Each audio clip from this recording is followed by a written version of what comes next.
We got a very interesting piece of news, which is that some of those Republican members that we had visited, they just led a letter warning the Republican leadership, saying, we don't know if we can vote for Medicaid cuts now.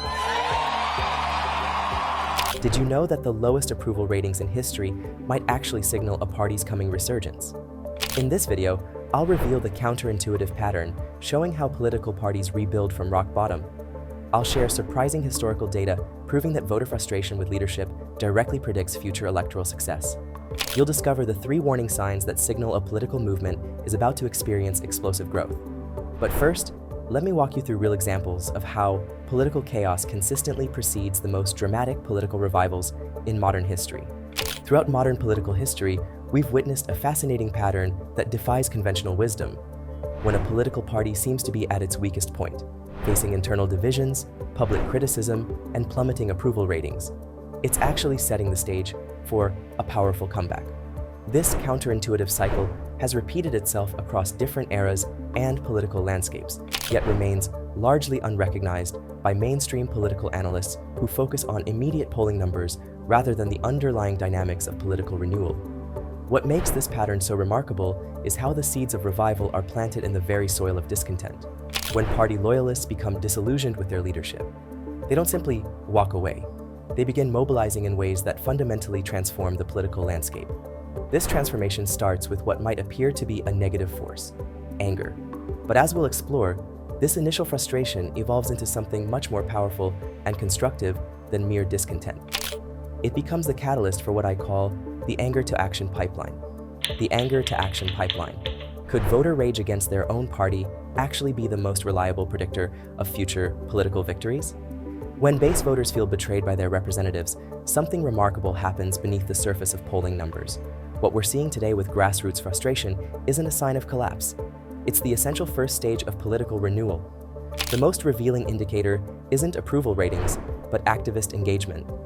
When party leaders see protesters from their own side, they interpret it as weakness. But history tells a different story. These aren't just disgruntled voters. They're the early warning system of a coming wave. The energy that begins as frustration inevitably transforms into organization, recruitment, and eventually electoral momentum. Political scientists have documented this pattern repeatedly.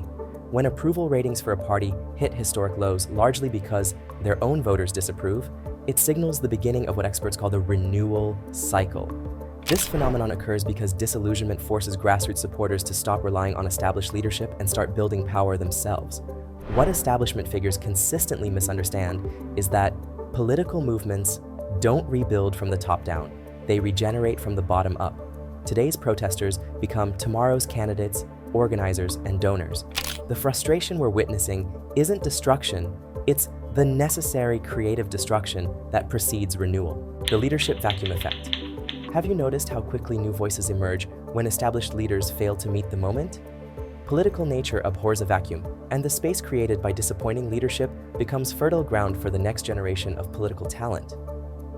One political party experienced this transformation dramatically when their congressional leaders were perceived as ineffective against a controversial administration.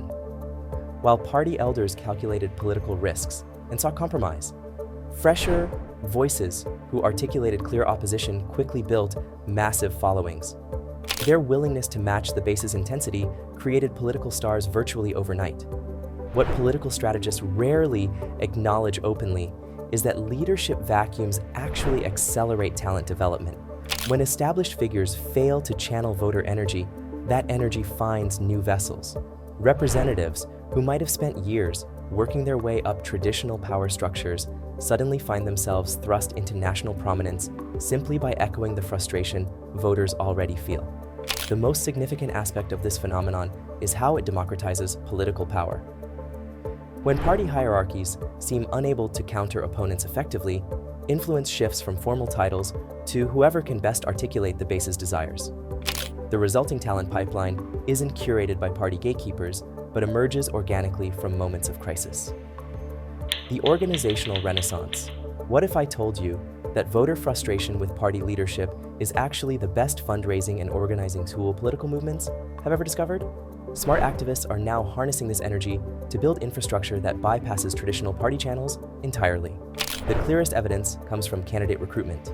When one organization focused on state and local races reported record interest following particularly disappointing leadership moments, it revealed an often overlooked truth. Political disappointment motivates action. People who might never have considered running for office suddenly see themselves as necessary alternatives to an ineffective establishment. When voters lose faith in their party's leadership, they don't abandon politics, they reclaim it, explains one veteran campaign strategist. They stop waiting for permission and start building parallel power structures.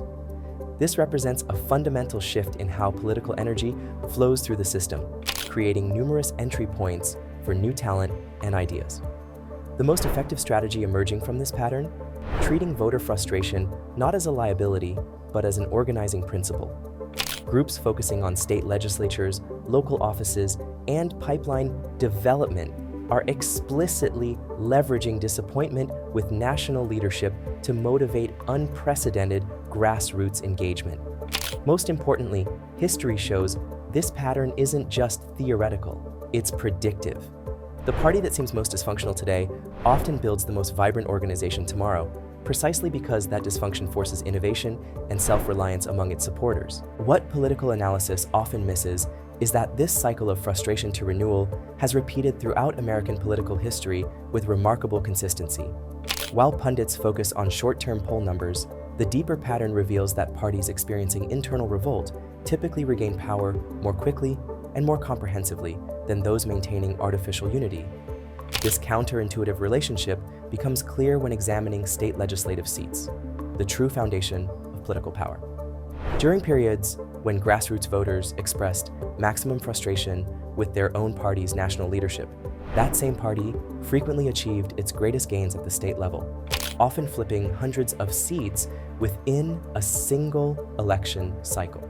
The historical record shows that the pathway from political wilderness back to power almost never runs through leadership appeasement or strategic compromise. Instead, it consistently flows through periods of internal reckoning, leadership challenges, and grassroots reinvention, precisely the phenomena currently being labeled as disarray.